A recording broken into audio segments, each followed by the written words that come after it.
Bloody hell. Hi guys. How are you? Good, I'm glad.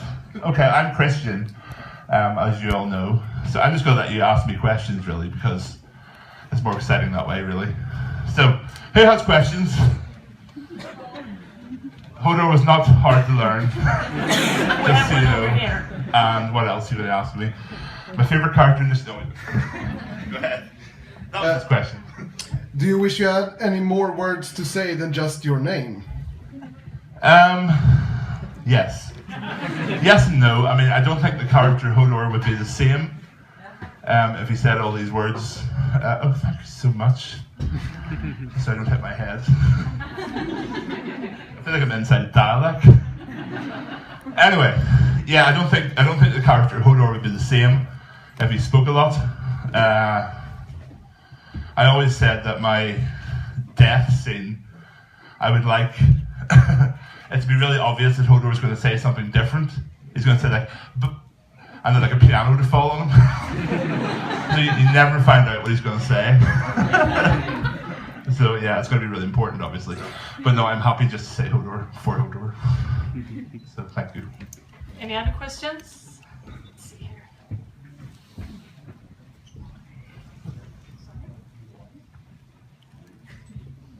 Yeah.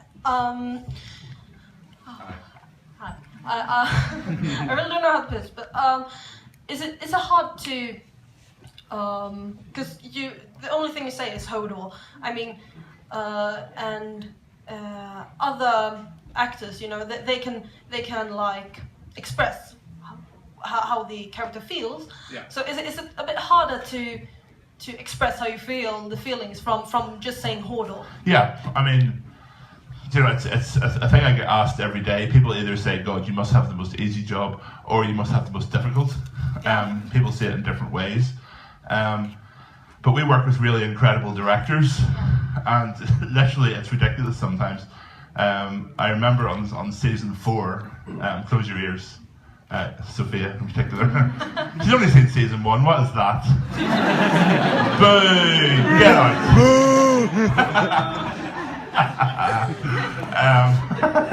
It's okay, it's not that bad. It's okay, it's fine. Michelle, who's one of the directors who did Breaking Bad and stuff, it was a scene where I was going to say like Hodor in a happy way, and I sort of did the whole Hodor or whatever, and she's like, okay, could you make it a little less happy and a little more joyful? And I was like, what? Don't you put a party hat on?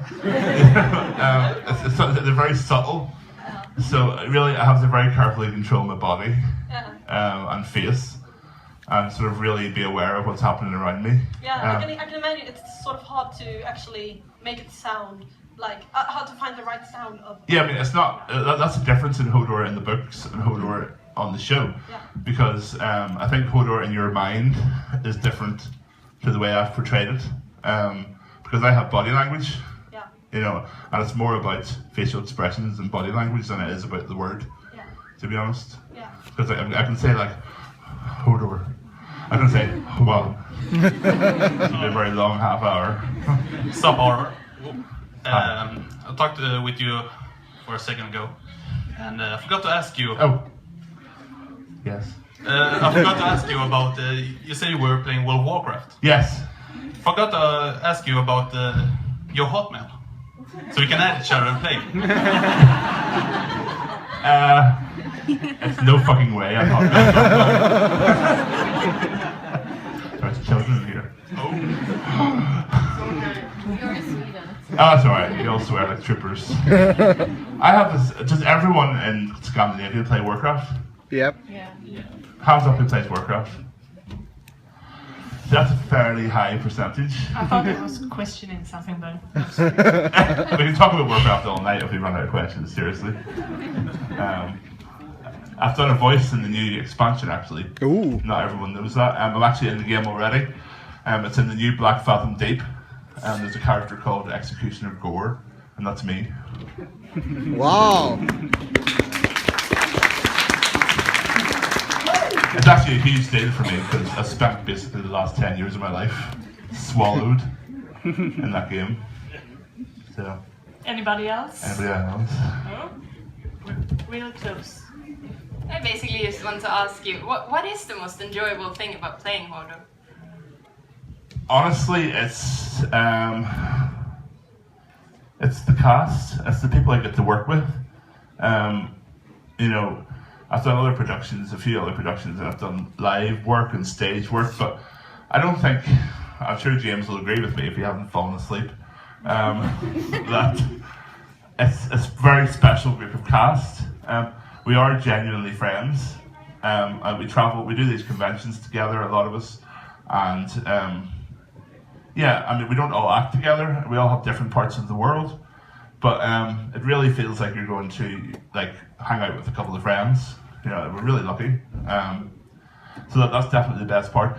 And also being a new actor, like it was my first major role, getting to act with all the people like James and the other more sort of veteran actors. It's a really good way to learn. I think it's the best way to learn, actually. So yeah, that's definitely the best part, my fellow cast. Awesome.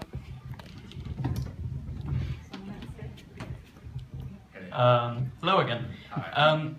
If you ever got to play a part in any other series or upcoming movies, who or what would you play? Wonder Woman. Seriously.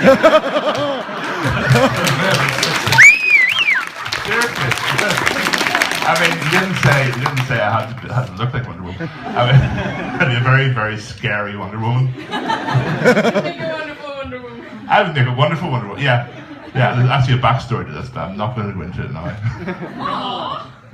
Well, okay. Yay! When I was a kid, I was an only child, so my mother was my playmate as well. I'm sure single parents know this. You have to play with your only child. You can't just like push him into the corner. And I always made her play Wonder Woman, even since I was like 5 years old. And like she always knew it was going to be a bit weird. So I was Wonder Woman, by the way. So, there you go. That's the backstory. Early life transvestism. Never done. When you brought up the cast, I gotta ask, how did you actually get casted to your character? Yeah, I did an audition about 5 years before Game of Thrones started. It was for a movie called Hot Fuzz. Yeah. It's a fist pump. It's a Simon Pegg movie if you haven't seen it. It's very good actually. I didn't get the part, but the part I auditioned for was for Yarp, who's played by Rory McCann. So he plays the Hound. So it was the same casting director, and she called me back for the role of Hodor because she thought I'd be good for it, and the rest is history. I did a very strange audition. Tell us. God, you're so nosy. Okay, wherever the hell you're from, I don't care. I presume you're mostly Swedish, yes? That's okay. Okay. Basically, I got 15 minutes notice. I was on my way to have lunch with friends, and it was like, okay, we've got this audition for you. We need to find a random child. So we had to find a child. I don't have a child. I don't know anyone who has a child. None of my friends have children. So we went to this 40th birthday party of this woman I don't know. I was like, you have a child. Can I carry him? So I had to parade around the back garden with this random child on my shoulders. And then they sort of positioned people like spotters on each side of the garden. And they would shout Hodor at me, and I would react in like a million different ways, so they'd show how I could react in different ways, like emotions and stuff, without words. And then I had to lift a mahogany table to show how strong I was. And then I got the part. So, yeah. It's really strange how these little bizarre things, at the time, I was thinking to myself, what am I doing with my life? And it completely changed my life for the better. So you have to take every little shitty, weird opportunity. Seriously, you never know where it's going to lead. Here I am in Sweden, you know. Anybody else? Go to the far one. You need some exercise. Get over there. No, I don't. Go. Okay. Well, I was just wondering, why is Hodor so sympathetic to the people he's with and so nice to them? And yeah. Well, I think although he's not Stark by blood, I think really they're the only people that have showed any sort of protection towards him. They gave him somewhere to stay. I don't know if you haven't read the books, you might know the whole backstory. Hodor was a stable boy. He was. I don't know if it was ever conclusively proven, but he was either the son or grandson of Old Nan, who was the one who told Bran the story about the White Walkers. That was his mother's grandmother. I actually don't know. But yeah. So they gave him a place to stay, a job. They were relatively nice to him. I think that's why. I think it's really his only home. And it's gone now. Presumably Old Nan's been... in real life, actually, the lady who played Old Nan died in between season 1 and season 2, very sadly. But I think as far as the story goes, Old Nan probably would have died in the burning of Winterfell. Yeah, so, what was the question? That's why. That's why. I think it's because he feels loyalty to them, because it was a safe place and the most sort of family he's felt. Okay. Is there anybody else? Hi. Was there any special scene in Game of Thrones that you really enjoyed filming above others? There was definitely one that stands out. There's also one that stands out that I really didn't like, but that was a nude one. The one I really did like was the new scene at Craster's Keep in season 4, which you haven't seen. Where I get to, as an actor, it's like a dream, because you've got a completely changed personality inside a split second. I'm able to show that on my face. The eyes go white. And I got to break someone's neck. So who doesn't want to do that? Noah's a really nice guy, but he's not that nice. It's still fun to break his neck. And even though it's on a rope, he was on like a wire, stunt wire, it still feels very empowering to go like and lift somebody up. It's fun. I have anger issues, obviously. Okay, thank you. Okay, luckily I don't listen to you anymore, so we have one more here. Hi, maybe spoilers here, but when you carry Bran, do you really have to carry him, or? Yeah, I mean, my back is completely destroyed. Not just from that. I had a car accident just before season 3 where I fell asleep at the way. Actually, at my insurance company, I didn't fall asleep. I drove into a tree on the way home from an audition, and I woke up with a telephone pole on top of me. And so I fucked my back up, basically. And then I had to go straight into season 3, and I met Isaac, and Isaac was like 6 foot tall, and I was like, what? How have you grown so much, child? And yeah, it's always me carrying him. And we do have a double of me and a double of Bran. Bran is a little lady called Samantha. And double Hodor is a guy called Brian from... That's really weird. Double Hodor is Brian from Ballymena, which is in Northern Ireland. So yeah, but I do carry him. When he's in the saddle, there's no sort of support straps. It's all full weight. It's all right. I can cope. And about when he possesses you, the scenes. How is that filming? I love it. I mean, like we both Isaac and I can roll our eyes back, which was part of the audition. No, it wasn't really. Yeah, it's fun.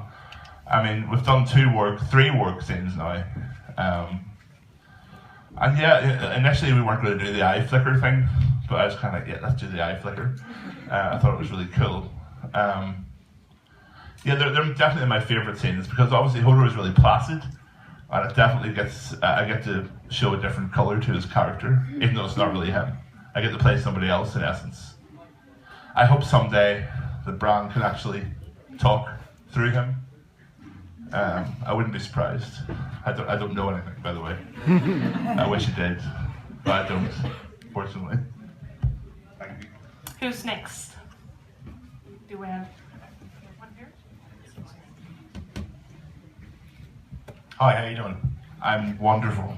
I was just wondering, when you're playing the scene that you're playing, Yeah. you've done this so many times now for Game of Thrones, is it hard to like forget who you are yourself?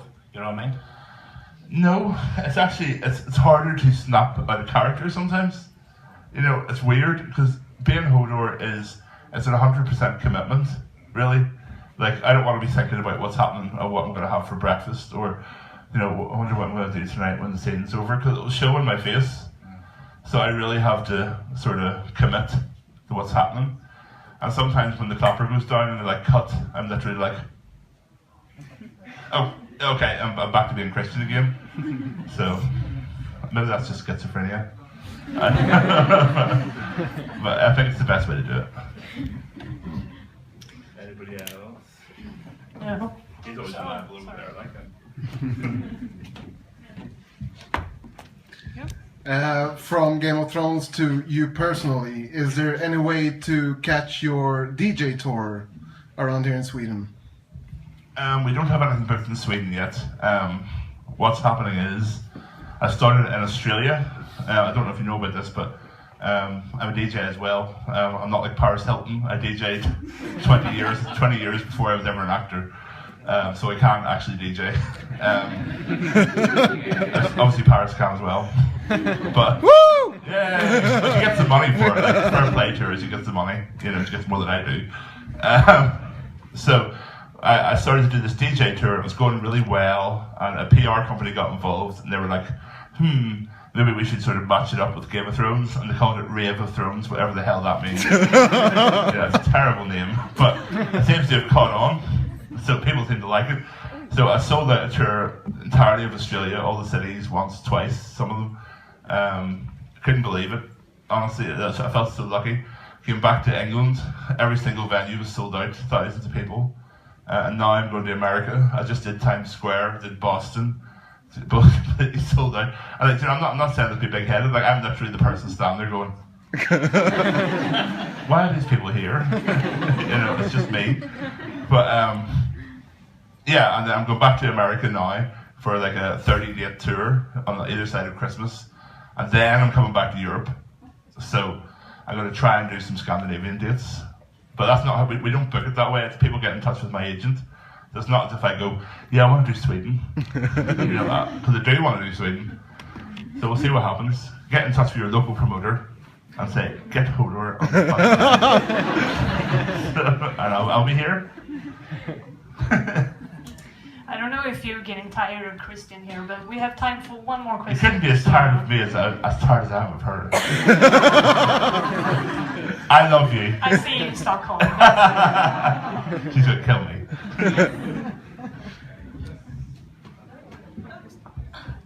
Hello again.